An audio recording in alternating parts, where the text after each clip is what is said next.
तो बिहार में एक बार फिर से शराबबंदी पर सियासी बवाल मच गया है। बिहार विधानसभा में बजट सत्र के दौरान आरजेडी विधायक आलोक मेहता ने यह दावा किया कि एक मंत्री ने टिप्पणी की है कि सदन के सभी सदस्य शराब पीते हैं। बिना किसी तथ्य या प्रामाणिकता के किसी मंत्री का यह बयान अपमानजनक है। ऐसा आपत्तिजनक बयान देने वाले मंत्री को पद से हटाया जाना चाहिए।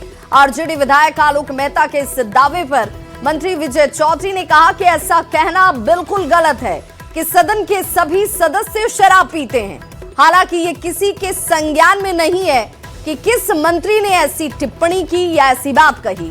ऐसा कहना गलत है, इसकी कोई कल्पना तक नहीं कर सकता है। बिहार के सभी विधानसभा सदस्य शराब पीते हैं, यह माननीय सदस्यों के प्रति अपमान भरा शब्द है महोदय। बिना किसी ऑथेंटिसिटी के, बिना ऑथेंटिक इंफॉर्मेशन के एक जिम्मेवार मंत्री के द्वारा इस तरह का बयान दिया जाना बहुत खेदजनक है महोदय। इसलिए मैं मांग करता हूं कि सरकार उस माननीय मंत्री को पद से बाहर करे और दूसरों को भी नहीं पीने के लिए प्रेरित करेंगे। तो ये तो इस सदन की कार्रवाई में महोदय अंकित है। इसलिए सरकार कभी नहीं मानती है कि किसी भी जिम्मेदार नागरिक को, और माननीय सदस्य या मंत्री हैं, ऐसा बिल्कुल ही शोभनीय नहीं है। पता नहीं किसने कहा, हम लोग को संज्ञान में नहीं है महोदय।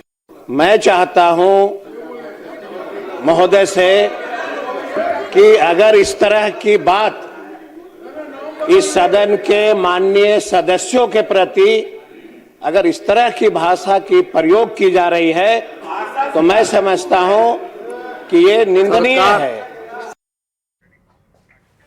इस पर कृषि मंत्री रामकृपाल यादव ने कहा कि बिहार में शराबबंदी सफल है। मैं खुद टेस्ट करवाने के लिए तैयार हूं। साथ ही उन्होंने विपक्षी नेताओं को भी टेस्ट कराने की नसीहत दी।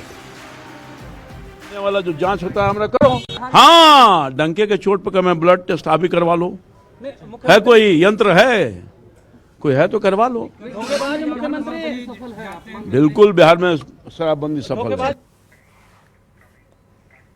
तो इधर आरजेडी विधायक भाई वीरेंद्र ने आरोपों को लेकर एक बड़ा बम फोड़ दिया और कहा कि एनडीए के लोग तो शराब बेच ही रहे हैं। जिस राज्य में शराबबंदी हो वहां अगर शराब की खेप पर खेप आ रही है, ये तो चिंता की बात है। वो कारोबार कर रहे हैं शराब का, खेप पर खेप झारखंड से लेकर और यूपी से ला रहे हैं और बड़े और छोटे लोग पकड़े जा रहे हैं। ट्रक उनकी आ रही है, पकड़े जा रहे हैं छोटे लोग। इसलिए रसूखदार लोग चाहते ही हैं कि शराब ऐसी तरह बंद रहे और हम बेचते रहे। नहीं, सदन में तो ये बात हो रही ना कि सदन के सदस्य भी अब कुछ लोग शराब पीते हैं। समीक्षा होने के बाद पीता है नहीं पीता है, जांच का विषय सरकार उनकी है, जांच करा लें, अच्छी बात है। शराबबंदी है बिहार में, आपको लगता है? एकदम शराब। तो बिहार में शराबबंदी को लेकर केंद्रीय मंत्री जीतन राम मांझी ने भी बड़ा बयान दिया और कहा कि हम बहुत पहले से ये कह रहे हैं कि शराब नीति गलत नहीं है, शराबबंदी लागू रहनी चाहिए, लेकिन इसके क्रियान्वयन में गड़बड़ी जरूर है। तीसरी समीक्षा में ये कि जो लोग मामूली शराब पीते हैं उन्हें न पकड़ा जाए, लेकिन हमारे यहाँ अधिकारी उसी को पकड़ते हैं जो बड़ी बड़ी तस्करी कर रहे हैं, उन्हें पैसे लेकर छोड़ दिया जाता है। शराबबंदी से बिहार सरकार को काफी आर्थिक नुकसान तक हो रहा है और नीतीश कुमार को भी इस पर सोचना चाहिए।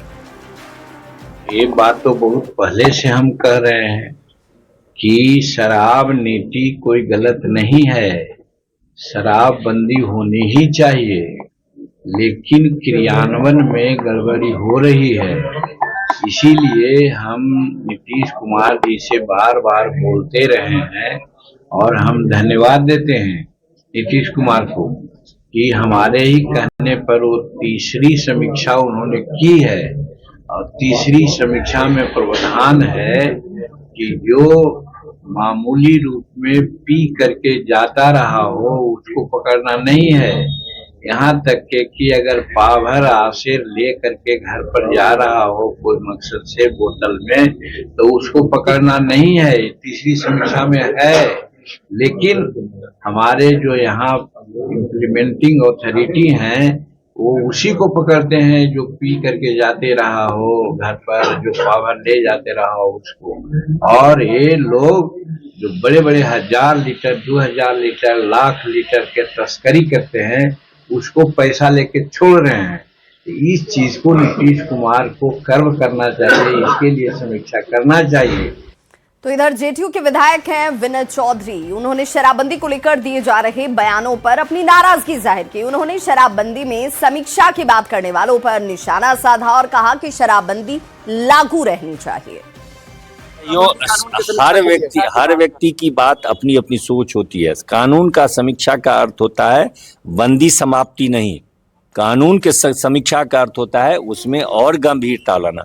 इसको आप उसमें उसको आप उसका अदरवाइज मत लीजिए। उसमें ये नहीं होता है, उसमें सुधार की अपेक्षा उन्होंने की है। उन्होंने बंदी की वकालत तेजस्वी यादव ने एकदम शराबबंदी लागू रहनी चाहिए। तो वहीं जनसुराज के संस्थापक हैं प्रशांत किशोर, उन्होंने भी आज बिहार में शराबबंदी और बढ़ रहे अपराध पर एनडीए सरकार पर जमकर हमला किया। प्रशांत किशोर ने कहा कि अगर शराबबंदी से महिलाओं का सशक्तिकरण हो रहा है तो इसे पूरे देश में लागू करना चाहिए। प्रशांत किशोर ने कहा कि केंद्र, दिल्ली, बिहार, यूपी में एनडीए की सरकार है तो पूरे देश में शराबबंदी लागू कर दीजिए। शराबबंदी से महिलाओं का सशक्तिकरण हो रहा है तो इसको यूपी में भी लागू किया जाए, इसको देश में भी लागू किया जाए। ये इतना बढ़िया अगर स्कीम है तो सिर्फ बिहार की महिलाओं के लिए क्यों रखे हैं, पूरे देश की महिलाओं को क्यों वंचित कर रहे हैं? उनको भी इसका फायदा मिलना चाहिए। एनडीए की सरकार बिहार में भी है और एनडीए की सरकार दिल्ली में भी है। तो अगर एनडीए की सरकार के बिहार के शराबबंदी के स्कीम से लोगों का, समाज का, महिलाओं का फायदा हो रहा है तो मोदी जी को देश भर में इसको लागू कर देना चाहिए ताकि देश भर की महिलाओं को फायदा हो। इसका विधानसभा कर दिया, जनता ने कहा नहीं अभी आप काम और कीजिए और मेहनत कीजिए, तो कर रहे हैं। प्रशांत किशोर की तरफ से पहले बयान आता है और उसी बयान पर बीजेपी ने पलटवार करते हुए कहा कि ये बयान महिला विरोधी बयान है। बिहार की जनता ने एनडीए को चुना है। विकास की बात हो, सुरक्षा के लिए हो, महिला सशक्तिकरण के लिए हो, शराब नीति राज्य का विषय होती है, केंद्र का नहीं है। वहीं कांग्रेस और आरजेडी ने पीके के बयान का समर्थन किया। बयान बिहार के महिलाओं का अपमान है, बिहार की महिलाओं के विरोध में यह बयान है। क्या उनको नहीं मालूम कि शराबबंदी की नीति बिहार में लागू होने से बिहार में डोमेस्टिक वायलेंस में कितनी कमी आई है, स्वास्थ्य के खर्चे में कितनी कमी आई है? और बरगलाना बंद करिए प्रशांत किशोर जी। आप जो ये कह रहे हैं कि नीति अच्छी है तो मोदी जी को पूरे देश में लागू करना चाहिए, क्या आपको इतना भी ज्ञान नहीं कि शराब नीति केंद्र का विषय नहीं, राज्य सरकार का विषय होता है? आप तो कई एक राज्य सरकारों के सलाहकार रहे थे ना, क्यों नहीं शराबबंदी वहां लागू करवा दिए? सिर्फ आप लोग झूठ और भ्रम की राजनीति करते हैं। दूसरे राज्यों से बिहार में शराब पहुंचाए जा रहे हैं और उन शराब को होम डिलीवरी के माध्यम से हर घरों तक बेचने का कार्य किया जा रहा है। यह स्पष्ट रूप से दिख रहा है। आखिर क्या कारण है कि बड़े शराब माफियाओं पर कार्रवाई नहीं होती है?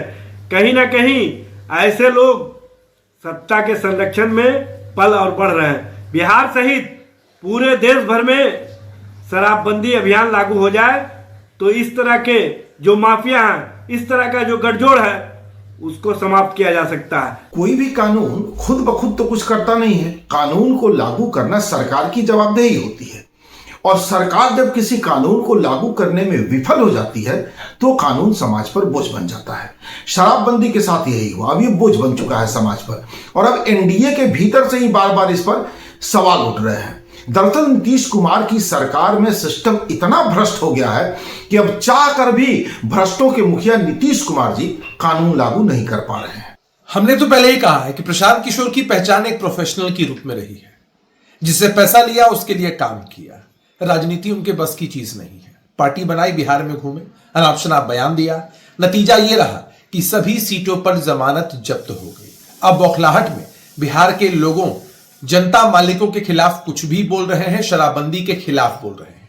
हमें लगता है कितने ही बड़े शराब प्रेमी हैं तो जब गांधी जी के विचारों के अनुरूप चलने की बात करते हैं तो पहले ही एफिडेविट दे देना चाहिए कि गांधी जी शराबबंदी के पक्ष में थे।